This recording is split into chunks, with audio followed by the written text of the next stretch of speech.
우리 하나님의 말씀 보도록 하겠습니다. 하나님의 말씀은 출애굽기 25장 1절에서부터 9절까지 보도록 하겠습니다.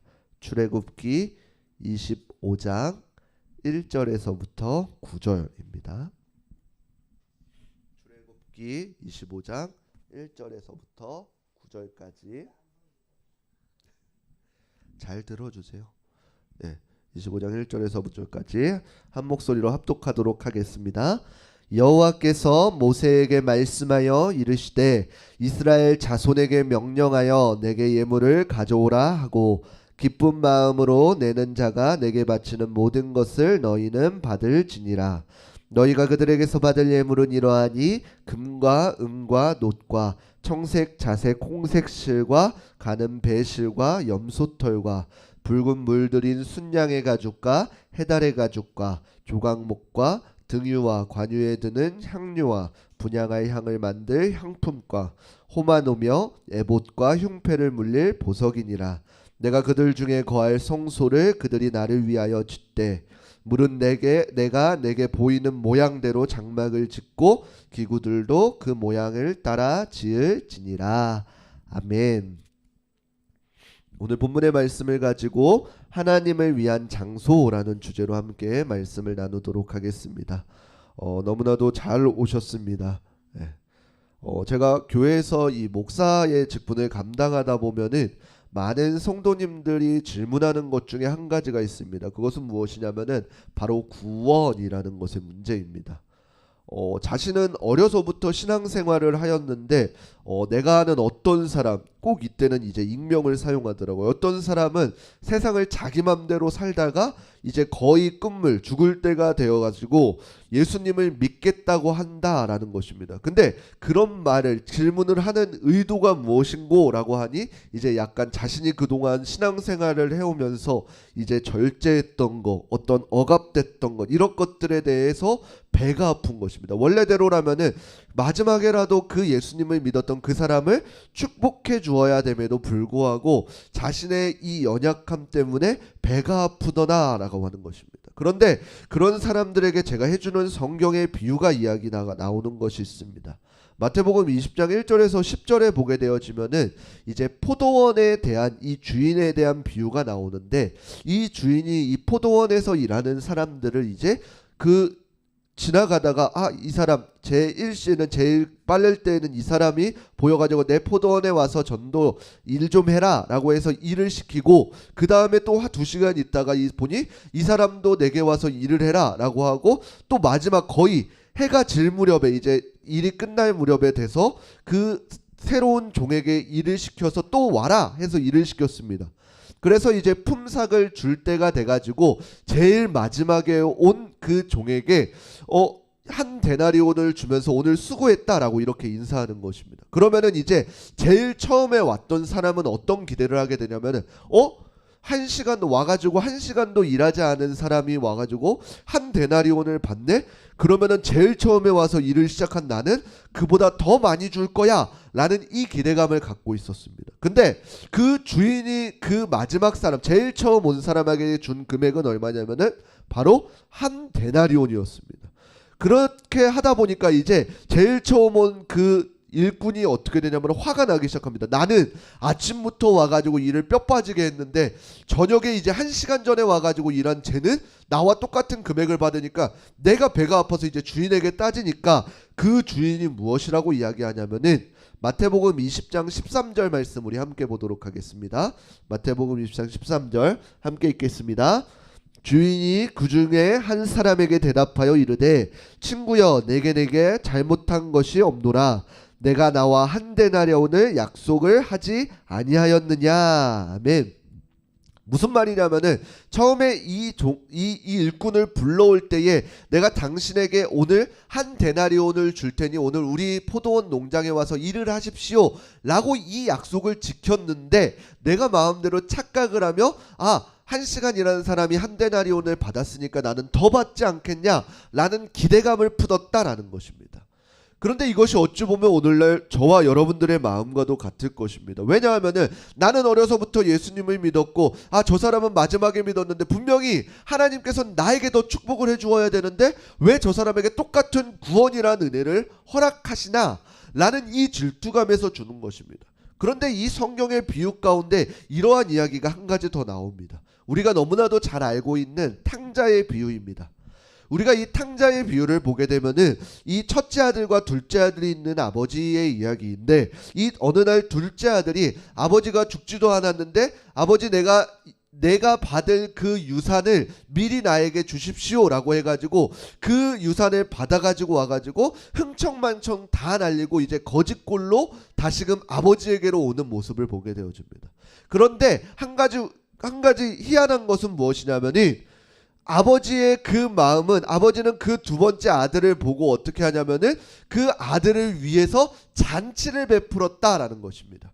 그런데 성경에 기록되어 있는 것은 무엇이냐면은 이 첫째 아들에 대해서 이야기합니다. 첫째 아들이 어떻게 하냐면은 내가 그동안 저 아버지께 순종한 것은 얼마나 큰데 왜 저 허랑방탕하게 다 쓰고 탕자처럼 내게 다가온 그 둘째 아들을 위해서는 잔치를 벌입니까? 라는 이 의문을 품게 되어지면서 아버지에게 화내는 것입니다. 왜냐하면 자신을 위해서는 지금껏 잔치 한번 베푼 적이 없기 때문입니다. 그런데 이것이 오늘날 우리에게, 예전에는 이제 내가 탕자의 마음으로 그랬습니다. 예전에는 우리나라 가운데 이 기독교의 복음이 선포되지 않았을 때 내가 하나님 앞에서 모든 것을 다 탕진하고 온 이 죄인이구나 라는 의미로 처음에는 내가 많은 은혜들을 받았습니다. 그런데 정말로 하나님께서 이 말씀을 통해서 우리에게 비유하시는 것은 무엇이냐면은 먼저 된 자가 어떠한 자세를 취해야 되는지입니다.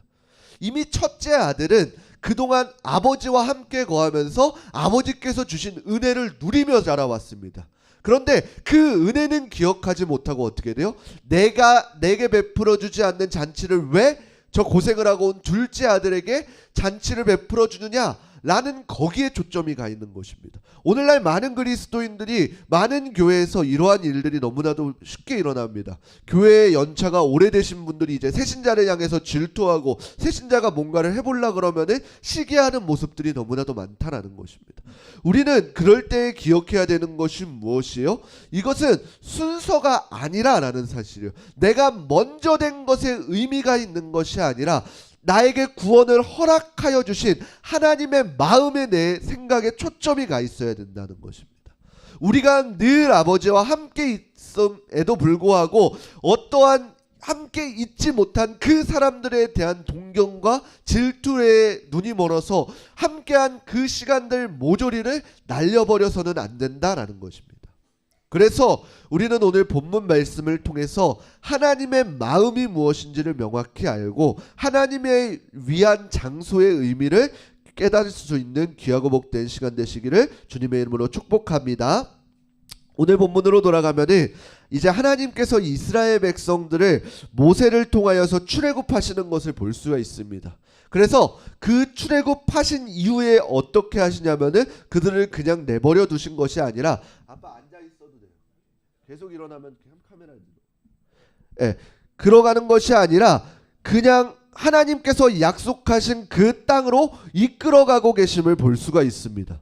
그래서 이끌어가면서 끝이 아니라 그 하나님과의 만남을 통해서 자, 이제 너희를 그 애굽 땅에서 끌어내온 사람이 누구인지를 명확히 알려주고 있습니다. 그래서 하나님과 이스라엘 백성들의 관계가 어떠한 관계인지를 명확히 세우는 것이 이 율법이라는 것입니다. 하나님께서 이스라엘 백성들한테 언약을 주셨다는 것, 율법을 주셨다는 것은 무엇이냐면은 너희는 이제 내 백성이 되고 나는 너희의 하나님이 되겠다라는 이 관계에 대한 약속입니다. 그래서 너희가 이 율법을 지키면 너희는 내 백성이니 내가 너를 지키겠다라고 하는 철저한 하나님의 사랑의 약속인 것입니다. 그런데 이 율법을 잘못 해석하게 되어지면 어떻게 되어지냐면은 이 율법이 도리어서 우리에게 올무가 되어지는 것입니다. 이 신약의 율법 팔자들이 범했던 오류가 바로 여기에 있었던 것입니다. 우리가 율법을 다 지켜야지만 구원받을 수 있어 라고 이야기하면서 가르치면서 그 율법을 신앙의 기준으로 삼은 것입니다. 그런데 우리가 율법을 보면은 어떠한가요? 다 지킬 수 있는 것인가요? 아닙니다. 지킬 수가 없습니다. 그런데 왜 하나님께서는 우리에게 이 율법을 주셨는지를 살펴보아야 된다라는 것입니다. 갈라디아서 3장 23절에서부터 24절까지 우리 함께 보도록 하겠습니다. 갈라디아서 3장 23절 24절 함께 읽겠습니다. 믿음이 오기 전에 우리는 율법 아래에 매인 바 되고 계시될 믿음의 때까지 갇혔느니라. 이같이 율법이 우리를 그리스도께로 인도하는 초등교사가 되어 우리로 하여금 믿음으로 말미암아 의롭다함을 얻게 하려 함이라. 아멘. 믿음이 오기 전에는 우리는 어디에 매인 바 되었다 그래요? 율법 아래 매인 바 되었다라 그래요. 그리고 믿음이 계시될 때까지 우리는 갇혀 있다라는 것입니다. 그리고 덧붙여서 무엇이라고 이야기하냐면은 율법이 우리를 그리스도께로 인도하는 초등교사가 되어진다라고 이렇게 기록되어져 있습니다. 이 초등교사는 무엇이냐면은 이제 개역 한글에는 몽학 선생이라고 나옵니다. 이 초등교사 몽학 선생은 무엇이냐면은 이 헬라 시대에 이제 어떠한 법이 있었냐면은 그 주인의 종들 중 하나가 그 주인의 자녀가 이제 6살에서 7살 된 시기부터 이 성인이 될 시기까지 그가 학교나 일상적인 삶의 전반적인 것들을 케어해주는 역할을 했습니다. 후견인의 책임을 지는 역할을 했습니다.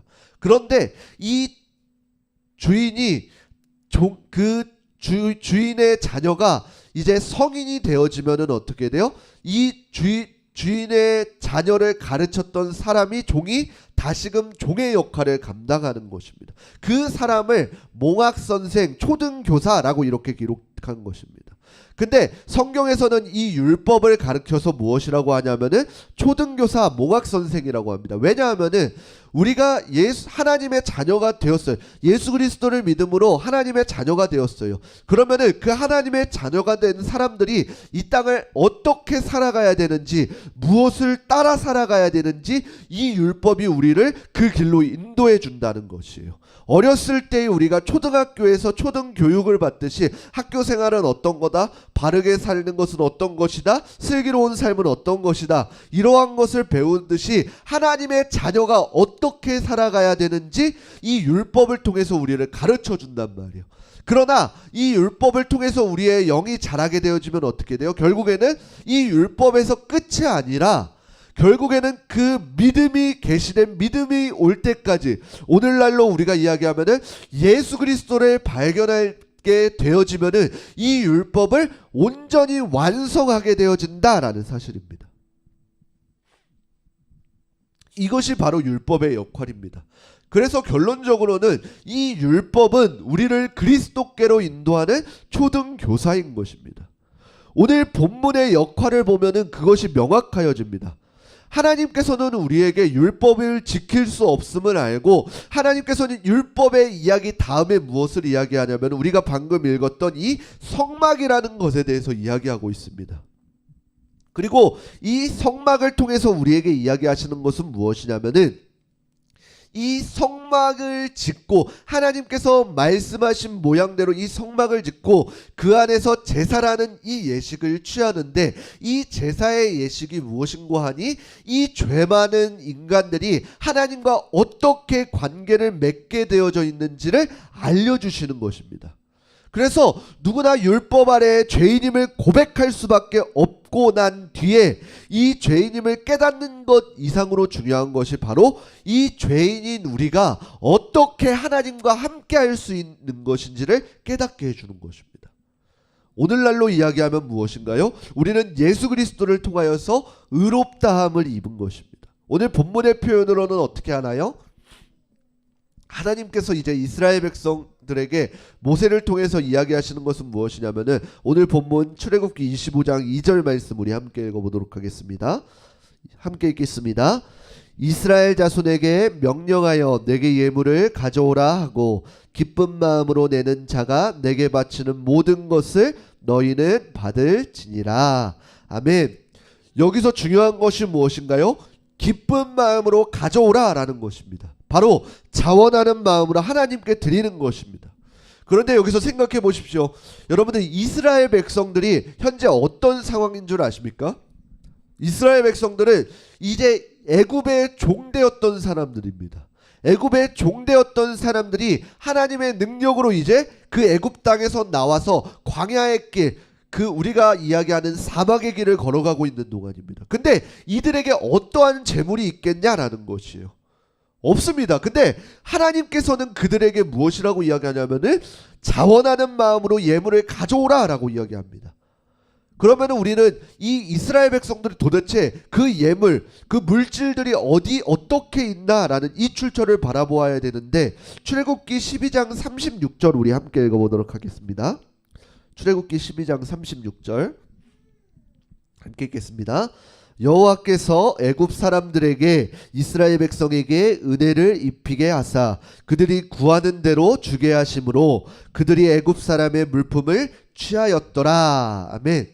이것은 어떤 장면이냐면은 그 이스라엘 백성들이 출애굽하기 전에 마지막 10번째 재앙인 처음 난 것의 죽음을 보고 난 뒤에 애굽 사람들의 반응입니다.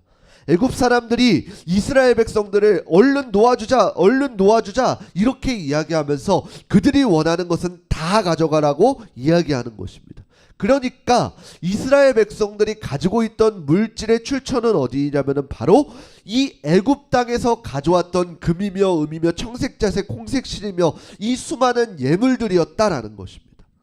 그러면 다시금 돌아와서 하나님께서 이스라엘 백성들에게 원했던 예물은 무엇이에요? 결국에는 하나님께서 이스라엘 백성들한테 주신 수많은 물질들을 다시금 하나님께서 그들에게 자원하는 마음으로 가져오라라는 것입니다. 이것이 그리스도인들이 가지고 있는 물질관입니다. 내가 노력한 것 같고, 내가 어떻게 한 것 같고, 내가 이스라엘 그 애굽 땅에서 요구한 것 같고, 내가 끌어온 것 같고, 오늘날 내가 취직해서 내가 일하는 것 같은 그 물질들이 사실은 하나님께서 우리에게 허락하여 주시고 하나님께서 인도하고 계시는 그 물질들이라는 것입니다. 결국에는 어떻게 돼요? 하나님께서는 그 물질들로 하나님이 거하실 성소를 지으라라고 하는 것입니다.